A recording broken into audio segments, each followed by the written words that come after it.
হয়েছে টেলিফোনে, আমি ডাক্তার গরিব মানুষ মেসের বিল দিতে পারে না, তার এখন লক্ষ টাকা কে বিল দেবে?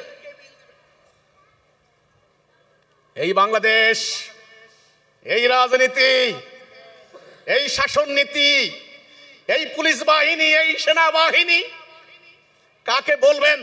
যার কাছে জিজ্ঞাসা করবেন দেখবেন অসহায়। থানার ওসির কাছে যান, ওসি বলবে ভাই আমাদেরকে মাফ করে দেন, ভাই আমরা কি করব বলেন। তাহলে আমরা বলেছিলাম এই সিস্টেম ভালো মানুষকে খারাপ বানাবে, এই পদ্ধতি ভালো মানুষকে। আপনি বাসে উঠবেন, চোর ব্যাংকে টাকা দিবেন, ব্যাংকে টাকা লুট করে নিয়ে যাচ্ছে।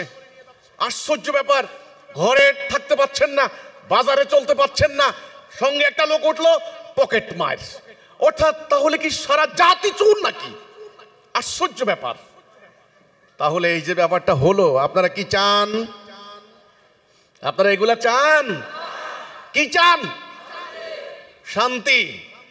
এজন্য আমি যারা বাংলাদেশের শাসন কর্তৃপক্ষে থাকেন, আজকে আমি বলতে চাইব, দয়া করে মোহতারাম আমাদেরকে হয় শান্তি দেন, নাইলে ওই জায়গা ত্যাগ করেন।